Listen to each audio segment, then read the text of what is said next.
Hello, dear listeners. Welcome back to Timeless Romance Tales. Before we begin, don't forget to like this video and subscribe for more dangerous secrets, forbidden attraction, and aristocratic romances that refuse to stay polite. Now let's begin. The storm had come without mercy. Rain lashed the countryside in blinding sheets, thunder cracking so close it felt as though the sky itself was splitting open. Lydia Fairchild clutched her cloak tighter around her shoulders as the carriage lurched violently, wheels skidding across mud-slicked ground. "Stop," she gasped. "Please stop." The driver swore under his breath and pulled the reins hard. The carriage jolted to a halt just as lightning illuminated the road ahead. The bridge was gone, washed away entirely. "We can't cross," the driver said grimly. "And we can't go back. Roads flooded behind us." Lydia's heart pounded. There must be somewhere nearby. A house. An inn. The driver hesitated, then pointed through the rain. "There's an estate half a mile west. Locals avoid it." "Why?" "They say the Earl who lives there doesn't welcome visitors." Another thunderclap answered for him. "I don't care," Lydia said. "Take me there." The gates of Blackthorne Hall loomed out of the darkness like a warning. Iron twisted with age. Stone pillars slick with rain. Windows glowing faintly in the distance, as though the house itself were watching. The carriage barely stopped before Lydia was down. Skirts soaked, shoes ruined, breath shaking as she climbed the steps and knocked. Once. Twice. The door opened slowly. A man stood there, tall and broad-shouldered, dressed in dark riding clothes, his expression carved from stone. Rain clung to his dark hair, his gaze sharp and assessing. "Yes," he said. "My lord," Lydia managed, voice trembling. "Forgive the intrusion, but my carriage is stranded. The storm." "I know," he said coolly. "You shouldn't be here." "I had no choice." His eyes flicked past her to the rain, the lightning, the abandoned road. A pause. Then reluctantly he stepped aside. "Come in." Relief nearly buckled her knees. Inside, warmth wrapped around her instantly, firelight, polished wood, the faint scent of smoke and leather. The door shut behind her with a heavy finality. "I am Lydia Fairchild," she said softly. "I swear I mean no trouble." "I'm sure," the man replied. "I am Everett Blackthorne, Earl of Blackthorne." Her breath caught. She had heard of him. The reclusive Earl. Widowed. Dangerous in temperament. A man who had driven away half of society with his refusal to entertain or explain himself. "I will arrange for your carriage at first light," Everett continued. "Until then you will stay." She nodded quickly. "Thank you, my lord." "Truly." A servant appeared, wide-eyed at the sight of her. "Prepare a guest room," Everett ordered. "And bring dry clothes." "Yes, my lord." Lydia followed him down long corridors, every step echoing with uncertainty. She told herself this was temporary. One night. Nothing more. Yet as she was shown to a richly appointed chamber, she could not shake the feeling that something had shifted irrevocably. She woke slowly. Warmth surrounded her. Heavy curtains blocked the morning light. For one confused moment, she wondered if the storm had been a dream. Then she realized she was not alone. A man lay beside her. Her breath caught violently. Everett Blackthorne slept on his back, dark hair tousled, one arm flung across the mattress inches from her waist. His expression in sleep was softer, stripped of its severity. Lydia bolted upright. "What?" she whispered. Memory rushed in fragments. The storm. Exhaustion. The fire. Being helped to bed. She looked down. Her gown had been replaced with a nightdress. Simple, modest, unfamiliar. "Oh no," she breathed. The door opened. Everett stood there, fully dressed now, eyes sharp as steel. "You're awake," he said calmly. "Why am I in your bed?" Lydia demanded, panic flaring. "Because," he replied. "You collapsed in the corridor last night." Her cheeks burned. You undressed me?" "I summoned my housekeeper," he said curtly. "She changed you. You were freezing. And the bed. You wouldn't wake." The guest wing flooded. This was the only dry chamber. She stared at him, mortified. "This will ruin me," she whispered. "No," Everett said firmly. "It won't."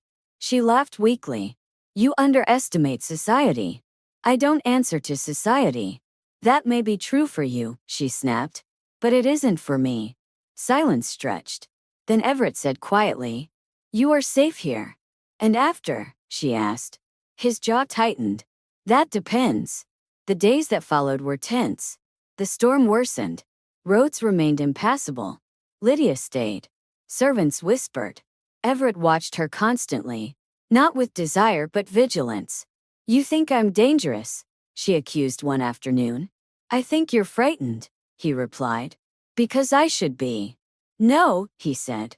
"Because someone taught you to be." She learned pieces of him slowly. His wife had died young. Society had blamed him for retreating. Rumors had grown unchecked. "You don't deny them," she observed one night. "I don't care enough to." "But you care what happens to me."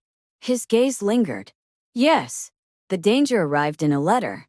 Lydia recognized the seal instantly. Her stepfather. Everett read it silently, expression darkening. "He's coming," Lydia whispered. "He believes I ran away. If he finds me here." "He won't take you," Everett said flatly. "You don't understand," she said. "He owns my dowry. My future." Everett folded the letter slowly. "Then he has leverage." "Yes." He looked at her, decision settling like armor.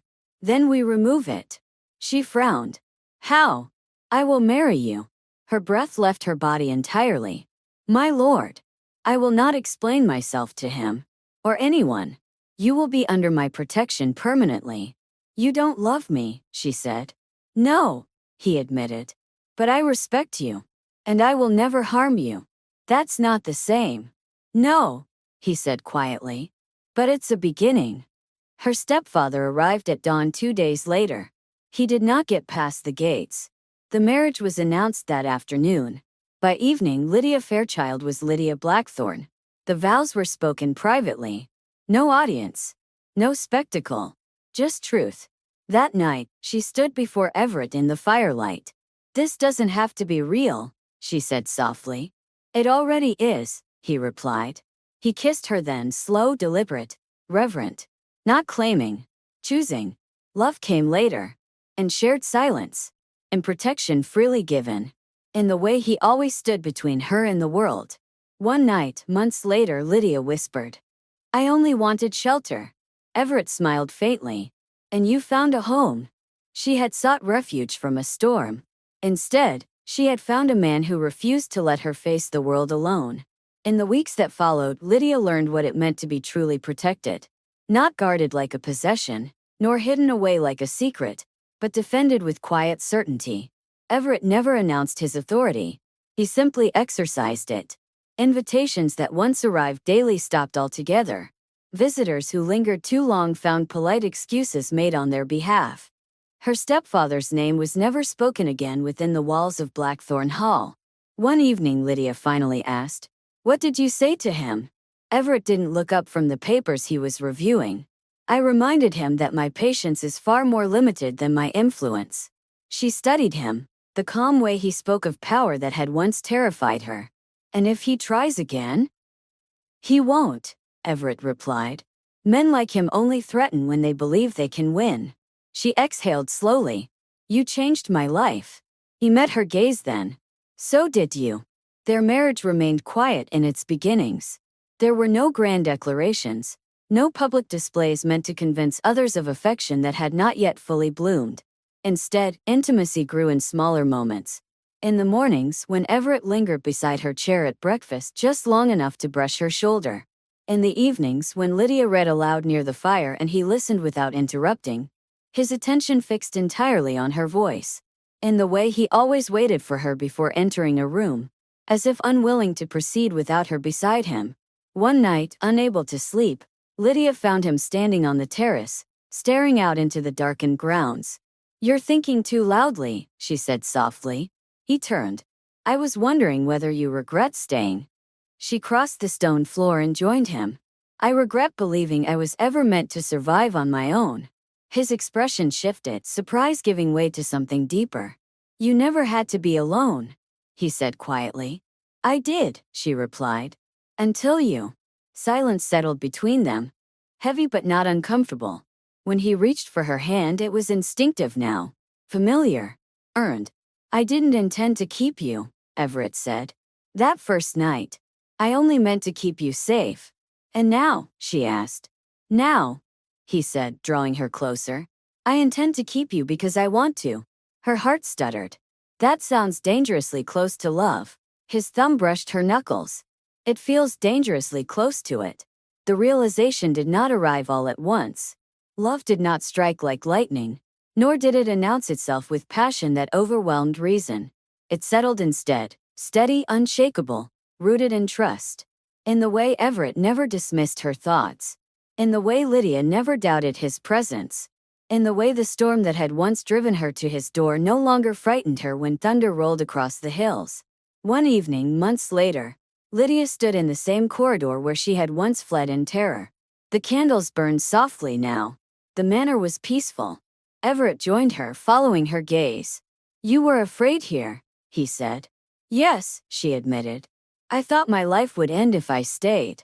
And now, she smiled faintly. Now I think it began the moment I knocked on your door. He studied her as though committing the moment to memory. You sought shelter from a storm, he said, and found more than I dared hope for. His arm slid around her waist, secure and unyielding in the way that had become her anchor. You will never need to run again, Everett said. Lydia leaned into him, certain of the truth of it. She had arrived at Blackthorne Hall desperate, frightened and unwanted. She remained as its countess, chosen, protected, and loved in the quiet way that endured far longer than passion ever could. And when the rain fell now, it only reminded her of the night everything changed.